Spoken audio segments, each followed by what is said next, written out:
Hello everyone, salut à tous. Nous chez vous, c'est vous et nous.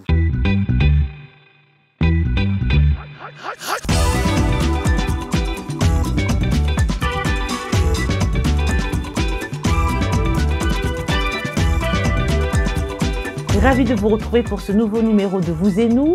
Comme vous le constatez, nous sommes encore en dehors des studios de la VOA pour répondre à la distanciation sociale. Cette semaine, nous irons au Maroc à la rencontre d'artistes ayant participé à la 15e édition de la Biennale de danse qui s'est tenue à Marrakech. Le monde de la mode est endeuillé. Virgil Abloh s'est éteint à la suite d'un cancer. Fils d'immigrés ghanéens, né et grandi dans l'Illinois, il avait 41 ans et était père de 2 enfants. Nous y reviendrons dans l'actu de cette édition de Vous et nous. Nous verrons également comment les influenceurs sur Instagram proposent d'autres alternatives pour trouver l'âme sœur. Dans la question hashtag Vous et nous de cette semaine, nous parlerons des avantages et inconvénients de trouver une âme sœur sur les réseaux sociaux. Vous savez de quoi je parle déjà. Si vous aimez l'anglais, n'allez nulle part parce que nous allons apprendre un mot, une expression avec Michel Jouzaf dans Anglais Express. Mais d'abord, Ekia nous parle des femmes, mais des femmes pas comme les autres. Et on les appelle Women Giving Back. C'est ça, Ekia. J'espère que je n'ai pas massacré leur nom. Women Giving Back est une association à but non lucratif basée dans l'État de Virginie. Elle vient en aide aux femmes ou aux enfants victimes d'une relation abusive et qui veulent repartir à zéro. Pour en savoir plus, voyez ce reportage qui est signé Maxime Molkovkov, Réci Arzuma Compaoré. Il ressemble à un magasin ordinaire, des vêtements sur des étagères, des chaussures en vitrine, des bijoux, des cosmétiques, des jouets pour enfants, des couches et bien plus encore. Mais ce que vous ne voyez pas ici, ce sont des caisses enregistreuses ou des vendeurs. Tout ce qui se trouve dans cette boutique est gratuit grâce à Women Giving Back, un groupe caritatif à but non lucratif de Sterling en Virginie qui aide les femmes et les enfants depuis 15 ans. Nous servons les programmes de lutte contre la violence domestique, les femmes qui sortent d'incarcération, les victimes de la traite des êtres humains et du trafic sexuel, les mineurs non accompagnés qui sont dans les centres de détention ou qui viennent d'entrer dans le pays. Terry Stagey, fondatrice de Women Giving Back, a commencé à travailler dans le secteur caritatif au début des années 2000. À l'époque, son agence de publicité travaillait en étroite collaboration avec une organisation à but non lucratif qui construisait des logements pour les sans-abri. À un moment, l'association a demandé à Terry Stagey si elle accepterait de devenir membre de son conseil d'administration, composé exclusivement d'hommes à l'époque. Et nous avons décidé que nous devions vraiment trouver un moyen d'impliquer davantage les femmes dans notre secteur. Je suis donc allée interviewer des femmes dans plusieurs refuges et agences et j'ai demandé que pouvons-nous faire pour aider. Les hommes s'occupaient des questions de logement, que pouvais-je donner à ces femmes ? Et elles ont répondu sans hésiter, nous avons besoin de vêtements. J'ai donc pu lancer un appel aux femmes du secteur et elles sont venues, comme les femmes le font, en force. Au début, le travail consistait en une sorte de vente de garage, sauf qu'elle avait lieu chaque mois sans faute. Puis, rapidement, la demande est devenue si importante qu'il a fallu trouver un bâtiment permanent qui deviendrait le siège de l'association à but non lucratif. Nous l'avons aménagé comme une boutique. Ainsi, lorsque les femmes viennent ici, elles ont l'impression de faire du shopping et non de profiter d'une aumône. Tout est gratuit et ne paye jamais rien. Et nous avons des bénévoles qui sont là pour les aider à trouver les tenues qui leur conviennent.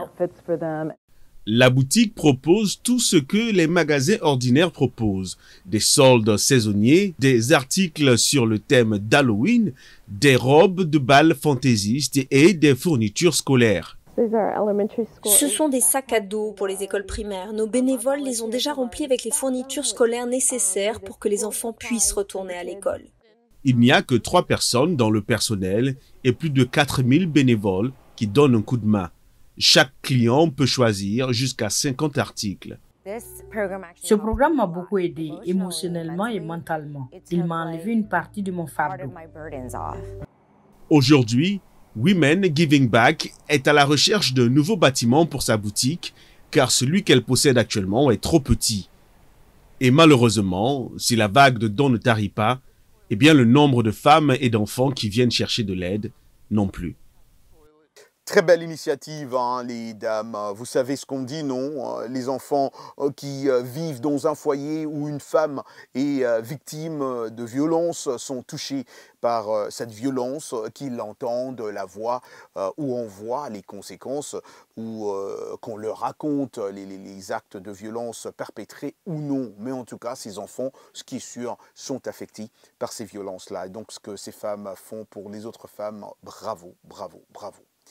Toute autre chose, on parle art à présent. C'est Fred Ebami, un artiste pop franco-camerounais qui présente pour la première fois son travail à Lagos, la mégapole nigériane, riche de sa diverse scène culturelle. Du boxeur Mohamed Ali au chanteur d'afrobeat Fela Kuti, ces portraits colorés, dessinés de manière digitale, rendent hommage aux icônes africaines et afro-américaines, allais-je dire. Dili Diko nous en dit plus. Suivant. Dans cette galerie de Lagos, l'artiste franco-camerounais Fred Ebami présente pour la première fois son travail. Il se dit très fier de cet accomplissement. En Afrique, c'est le Nigeria aujourd'hui. Les Américains s'inspirent du Nigeria dans la musique, dans l'art. Et il y a une grosse plateforme artistique ici. Donc c'était vraiment, vraiment important pour moi. Et en plus de ça, c'était un rêve, quoi.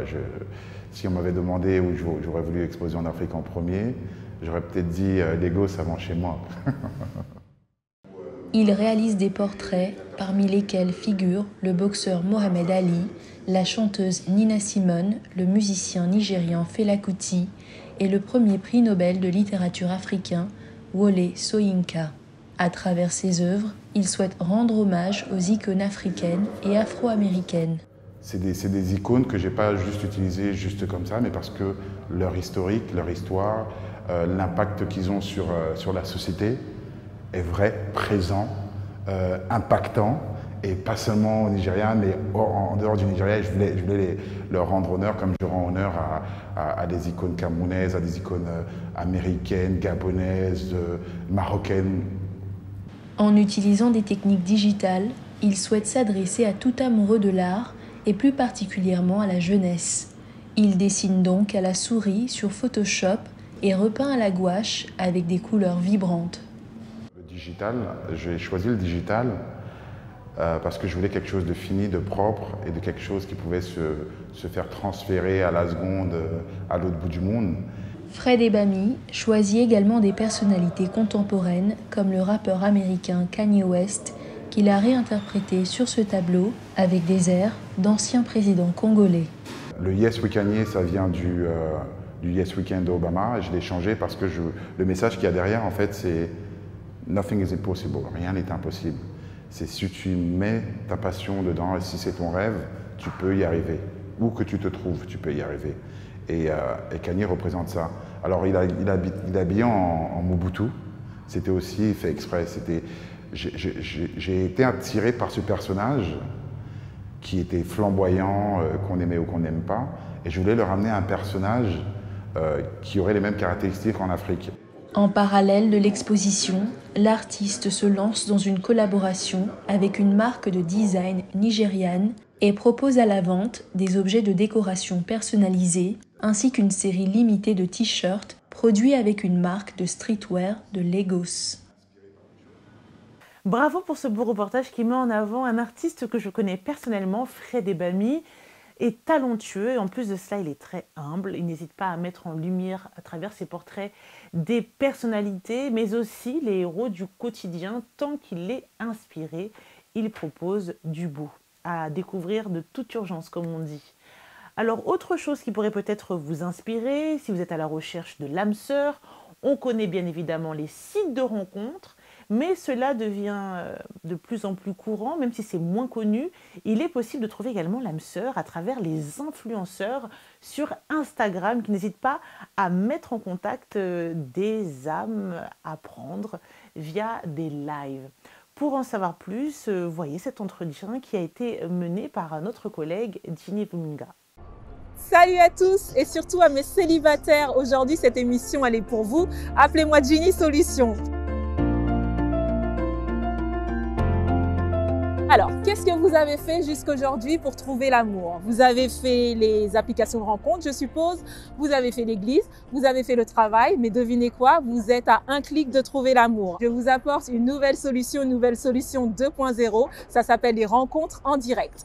Je vous explique. Il y a des influenceurs qui laissent leur plateforme et qui vous permettent de venir, de se présenter. Et si le cœur de quelqu'un fait tchoukou, tchoukou, tchoukou, boum, boum, boum, la personne vient, elle rentre dans le direct ou alors elle vous consulte en DM. Aujourd'hui, je vous présente Franco Monismen qui a sa plateforme qu'il appelle Insta Dating. On va se plonger dans les rencontres en direct et on va voir si c'est quelque chose qui vous intéresse. Alors, le bourreau des cœurs, dis-moi tout. Comment t'es venue cette idée de répandre l'amour sur les réseaux sociaux? Je pense que c'était lors du premier confinement. Et c'était dans les 2 premiers mois du premier confinement. Mes amis, filles et hommes, venaient vers moi pour dire « Oh, on a des difficultés à rencontrer des gens. Comment est-ce qu'on peut le faire parce qu'on ne peut pas sortir, on est confiné. » Et comme je faisais déjà des lives, je faisais plusieurs lives là où on parlait de tout et de rien, je me suis dit pourquoi pas organiser un live là où les gens peuvent se rencontrer. Et le premier jour quand j'ai essayé, j'avais eu 2 hommes, 2 femmes qui sont entrés et qui se sont présentés. Et directement, dans les commentaires, c'était un succès de fou. Les gens aimaient. Je veux pas me sentir en train de prendre soin d'un adulte. Tu vois un peu ce que je voulais dire? Nous, les hommes, on cherche juste là où il y a la paix. On cherche juste un cœur. Moi, c'est ce que je demande à une femme, c'est d'avoir un grand cœur pour me supporter. Mais alors, du coup, tu as cette relation intime avec ton audience. Est-ce que ça t'a appris un peu des nouvelles choses sur l'amour ou sur les gens? Donc, ce que Insta Dating m'a appris sur l'amour est que dans notre communauté, il y a des personnes qui n'ont pas vraiment l'esprit ouvert. Il y a des personnes qui croient que passer sur Internet, chercher l'amour sur Internet veut dire que dans la vie réelle, personne ne veut de toi. Donc, aller vers Internet, c'est ta dernière chance. Donc, pour eux, comme on dit en lingala, c'est kotula, aller vers Internet. Et pourquoi j'ai dit ça? Parfois, quand je fais des lives, il y a des personnes qui m'écrivent sur DM. Ils m'écrivent sur DM en me disant « Non, je cherche l'amour, je veux me mettre avec quelqu'un. » Et quand je leur suggère en disant que non, pourquoi vous ne venez pas dans les lives pour vous présenter? Ils me disent automatiquement, non, je ne peux pas le faire parce que ma famille, mes amis, les gens vont parler, c'est là, je ne veux pas que les gens sachent que j'ai trouvé l'amour sur Internet. Et c'est cette mentalité qui empêche certaines personnes de trouver l'amour en réalité. Comme tu as dit tout à l'heure, Internet, c'est vraiment un média qui nous transporte partout et on peut vraiment rencontrer l'amour à travers les 4 coins du monde. C'est mondial. On a des gens de la Turquie, on a des personnes du Congo, des personnes qui se retrouvent à Bukavu, nous avons des personnes à Kigali, même au Sénégal. Mais la plupart du temps, ce que j'ai remarqué, c'est surtout des personnes d'Afrique du Sud et des États-Unis. L'amour aux États-Unis, c'est dur. En gros, je sais de quoi il parle. Où est-ce qu'on peut retrouver l'amour à travers toi sur ta plateforme? C'est simple. Chaque vendredi, 21h de Kinshasa et 22h de Paris. 21h de Kinshasa, 22h de Paris, sur ma page Instagram. On est là chaque semaine. Donc, si vous venez, vous vous connectez à l'heure, peut-être que vous trouverez aussi l'amour de votre vie. Oh, c'est beau l'amour. Commence à faire froid, c'est vraiment le moment de rencontrer l'amour. Alors les célibataires, l'amour en direct, ça vous dit ou pas? Et voilà, et Kia vous l'a si bien dit, faites attention aux sites de rencontres. Vous risquez de tomber sur les catfish. Les sites de rencontres, certains les voient comme dernier recours en cas de désespoir, tandis que d'autres les qualifient de lieux de rencontres faciles. Peu importe en tout cas le clan dans lequel vous vous trouvez, les explications sont nombreuses. C'est pour ça d'ailleurs que nous vous avons posé la question de savoir, selon vous, quels sont les avantages et inconvénients d'utiliser les réseaux sociaux pour trouver l'âme sœur. Voici quelques-unes de vos réponses. Vous êtes nombreux comme d'habitude. Albertus, Issop, Dimandja, Abidjan, Côte d'Ivoire. Ce n'est pas un bon lieu de retrouver l'âme sœur parce qu'on y trouve hypocrisie, mensonge et fausse identité. Tout le monde est beau, tout le monde travaille chez Gucci, Louis Vuitton, etc. Tout le monde habite à Paris, New York et j'en passe. On se cache derrière ces réseaux sociaux, donc un inconvénient total, d'après lui. Nous avons le commentaire de David Pambou à Kinshasa en RDC. L'avantage d'utiliser les réseaux sociaux pour trouver l'âme sœur est le coût réduit pour rencontrer la personne de son choix. Par exemple, aux États-Unis, on peut causer avec une personne qui vit en Inde par vidéo ou audio. Les désavantages sont le manque de sincérité, de vérité. Une personne peut mettre une photo qui n'est pas la sienne. Didier, Diemou, Mbujimaï, la question qu'il faut se poser est celle de savoir s'il y a possibilité de trouver une âme sœur dans les réseaux sociaux. Les chances sont réduites à 0,00019% compte tenu de cette certaine réalité qui accompagne l'actuelle génération. Mensonges, duplicité, aventure et choses semblables. Nous avons Sena Dodzi Kaodzo à Luanda en Angola. Il n'y a aucun avantage, mais plutôt des risques. Vous vous exposez aux arnaqueurs avec des faux profils, appelés aussi des scammers. Merci pour vos différents commentaires qui sont tous empreints de réalité, donc faites attention. On ne joue pas avec le cœur des autres.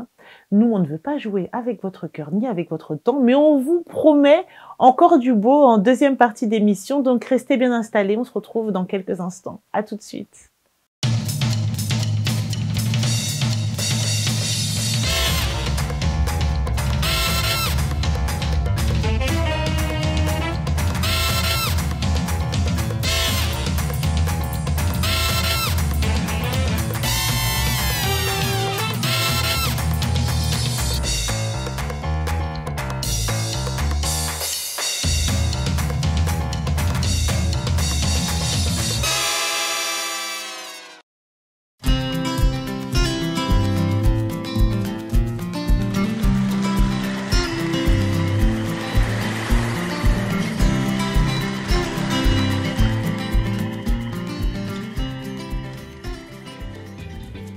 Vous et nous, part 2. Et voilà, vous avez très bien compris. Donc là, il est temps, prenez vos notebooks, vos cahiers, vos stylos, vos crayons. Il est temps d'apprendre l'anglais, un mot, une expression, comme d'habitude, avec Michel Joseph dans Anglais Express. C'est tout de suite. Bienvenue à l'Anglais Express. Quand les personnes dans une conversation sont d'accord ou partagent les mêmes expériences, on entend ces expressions courantes. And so do I au présent, et moi aussi, et moi de même. And so have I, c'est le verbe avoir au présent. And so am I, c'est le verbe être au présent. And so was I, c'est le verbe être au passé.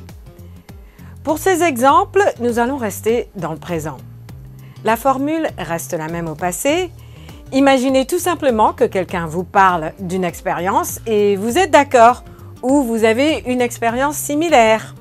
Donc, la personne dit « I walk to work » et vous allez dire « And so do I » Je marche pour aller au travail. Moi aussi. « I have a reliable car » And so have I. J'ai une voiture fiable, dit la personne, et vous répondez et moi aussi, and so do I. I'm an English teacher. And so am I. Je suis prof d'anglais. Et moi aussi. Et voilà pour l'Anglais Express.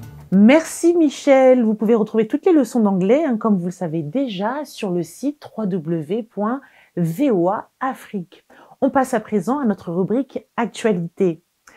Virgile Abloh, je ne sais pas si vous connaissez son nom, en tout cas sur la toile, sa photo ne cesse de défiler depuis le 28 novembre dernier, moment où il s'est éteint à l'âge de 41 ans. Il était père de 2 jeunes enfants. Virgile Abloh s'était fait connaître dans le monde pour la première fois en 2010 lorsque Kanye West l'a nommé directeur créatif de son agence de création nommée Donda. En 2011, sa direction artistique pour l'album de West et Jay-Z a reçu une nomination aux Grammy Awards. C'est lui qui a permis à Louis Vuitton de séduire fortement la Z Generation. Il a révolutionné la mode au sein de Louis Vuitton, apportant à la fois le côté street et vraiment classique. C'est un artiste qui est incontestablement apprécié. Virgile continuait ses propres collections sous le label Off-White et avait une superbe boutique à Paris. dans la cossue rue de Castiglione, à côté de la rue de la Paix et des Tuileries. Pour les connaisseurs, il s'agit du luxe absolu. Paix à son âme. Toujours dans l'actu, la nouvelle météorite du rap français s'appelle Ninho. Oui, à juste 25 ans, Ninho s'est imposé comme un pilier du rap français aux côtés de Jules et PNL. Une ascension vertigineuse pour cet artiste réservé qui cultive le mystère, mais est bien décidé de rester le leader incontesté de cette scène. Comme il le raconte dans son nouvel opus, pas seulement l'histoire d'un transfuge GT, 15 titres dont aucune collaboration d'ailleurs, est aussi un manifeste, celui d'un jeune homme qui a commencé le rap à 12 ans par passion et qui est aujourd'hui l'une de ses plus grosses têtes d'affiche. Well done Ninho, well done man, bravo en tout cas à l'artiste. Place à présent à notre segment Afrique numérique qui vous est toujours présenté par Arzuma Compaoré.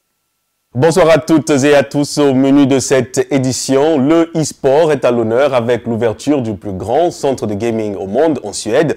On découvre également une application qui révolutionne la scène musicale africaine. Et enfin, on vous parle de toutes ces nouvelles viandes de bœuf entièrement fabriquées en laboratoire. Tout de suite et sans transition, la news de la semaine, direction Stockholm en Suède où s'est ouvert samedi dernier ce qui est présenté comme étant le plus grand centre de gaming au monde. Le centre Space accueille plus de 400 ordinateurs sur 2 étages. Et selon les responsables, l'un des avantages, c'est la possibilité de venir avec ses amis ou seul pour jouer individuellement mais être entouré au lieu d'être seul à la maison. Des salles dédiées à l'entraînement avec 5 ou 6 ordinateurs permettent aux équipes de professionnels de s'y entraîner avant les compétitions et bien évidemment avec autant d'ordinateurs et de joueurs, la sécurité est de rigueur. L'accès au centre n'est possible qu'après une inscription en ligne avec un numéro d'identification en permettant de débloquer la porte d'entrée. Au total, 400 caméras de surveillance viennent compléter une longue liste de règles à respecter, notamment vis-à-vis de la jante féminine. Et dans notre focus de la semaine, gros plan sur l'application Ndundo qui offre désormais aux musiciens africains un moyen de commercialiser leur musique. L'appli est gratuite pour les utilisateurs et gagne de l'argent grâce à la publicité dont 50% sont partagés avec les artistes. Ces derniers sont aujourd'hui au-delà de 90 000 inscrits. Après 8 ans d'existence, la société kenyane, cofondée et dirigée par le Danois Martin Nilsson, est cotée à la bourse danoise et le nombre d'utilisateurs a augmenté de 40% pour atteindre 7 millions. Et selon le PDG, la société vise désormais à atteindre 18 millions d'utilisateurs d'ici juin 2022. Cependant, de nombreux pays restent encore absents des playlists de Ndundo, dont les téléchargements les plus populaires sont le gospel en Kikuyu et la musique en langue Hausa du Nigeria. Toujours est-il que les habitués de Spotify ou d'Apple Music ont désormais une alternative. Enfin, pour notre folie d'invention de la semaine, on s'intéresse au monde des viandes alternatives. Et oui, nos viandes pourraient très bientôt être fabriquées en laboratoire. La start-up israélienne Redefine Meat a servi pour la première fois des morceaux entiers de viande alternative, comprenez par là à base de plantes. Le substitut de bœuf imprimé en 3D est un mélange de protéines de soja et de pois chiches, de betteraves, de levure nutritionnelle et de graisse de coco qui imite le steak de flan, également appelé bavette. Selon les responsables, c'est la première fois qu'une entreprise peut lancer sur le marché une viande alternative en morceaux entiers qui se comporte exactement comme de la viande. Et à mesure que la technologie progresse et améliore le goût et la variété des viandes alternatives, les ventes du secteur pourraient elles aussi atteindre 140 milliards de dollars d'ici 2029, soit environ 10% du marché mondial de viande, estime Barclays. Personnellement, je dois avouer que je ne sais pas trop si je dois m'en réjouir ou m'en inquiéter. Affaire à suivre. Merci Arzuma pour cette chronique. À très vite. On se dirige à présent au Maroc où s'est tenue à Marrakech la 15e édition de la Biennale de danse. La précédente était à Ouagadougou, c'était en 2016. Plusieurs reports ont été effectués, comme vous le savez, notamment à cause de Covid-19. Taoufik Izidiou et ses équipes se sont battus d'une main de fer pour que cette édition se tienne au Maroc pour la première fois et pour ne pas qu'elle soit annulé. Il est accompagné par l'association On Marche qui propose également un festival de danse au Maroc. Pour en savoir plus, je vous propose de regarder ce reportage que j'ai réalisé la semaine dernière à Marrakech. La 15e édition de la Biennale de danse s'est tenue à Marrakech avec la présence d'une centaine d'artistes et plus de 30 compagnies. Plusieurs fois reportées, les organisateurs ont tenu bon et ont même programmé pour la première fois des compagnies lusophones et anglophones. Le plus difficile, c'est plutôt l'inconnu. Alors, on vit aujourd'hui dans un monde un petit peu où ça change tous les jours, toutes les semaines. Du coup, c'est ça un petit peu, avec un pass sanitaire ou pas, PCR ou pas, les vols qui s'annulent à la dernière minute, les autorisations et tout ça. Donc on dirait que c'est la première fois qu'on organise un festival et pourtant, On Marche, ça existe depuis 15 ans. C'est un festival international de danse contemporaine ici à Marrakech, avec des partenaires fidèles, avec des gens qui soutiennent derrière et avec une vraie programmation, une vraie vision artistique. La programmation riche et diversifiée a permis la découverte de nombreux talents. Les corps ont exprimé des messages forts. Il y avait des gens qui me disaient que j'étais un esprit. Le spectacle que j'ai fait là, est-ce que c'est pas une sorte d'incantation?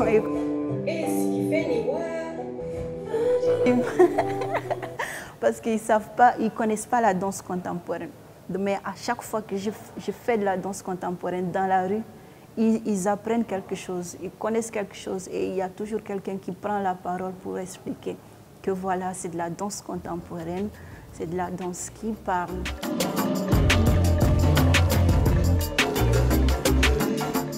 Il faut savoir que le corps, il raconte beaucoup de choses. Le corps, il y a beaucoup d'inconnus dans le corps. Il y a beaucoup de choses abstraites dans le corps.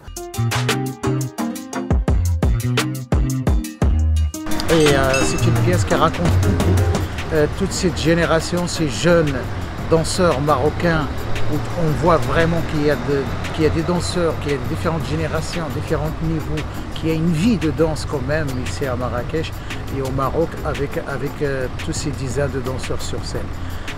Matcha, c'est le monde en transe, ça un petit peu, ça parle de notre époque, de ce qui se passe aujourd'hui dans le monde, de danser jusqu'à l'épuisement, d'arriver à de voir la force intérieure et la force extérieure. Cette édition a refermé ses portes avec la satisfaction d'avoir offert des spectacles pour toutes les générations et pour toutes les sensibilités. Ekiabadou, Marrakech pour VOA Afrique. Waouh, des danseurs venus de partout. De toute l'Afrique, ça c'est super à voir. En tout cas, bravo Ekia pour ce reportage que j'adore. Mais tu sais, ça ne change pas, ça ne change pas du fait que je sois toujours jaloux de toi parce que tu voyages tellement. Tu es à Abidjan, tu es à Kinshasa, tu es à Brazzaville, tu es partout. Mais tu m'amènes quand Mais écoutez, l'émission touche déjà à sa fin. Merci infiniment pour votre fidélité à ce programme de VOA Afrique, à votre émission préférée, Vous et Nous. Merci de rester aussi à l'écoute de nos émissions radio, télé, aussi sur notre site internet www.voafrique.com. On s'est dit, comme d'habitude, rendez-vous la semaine prochaine. Ciao, ciao. Bye.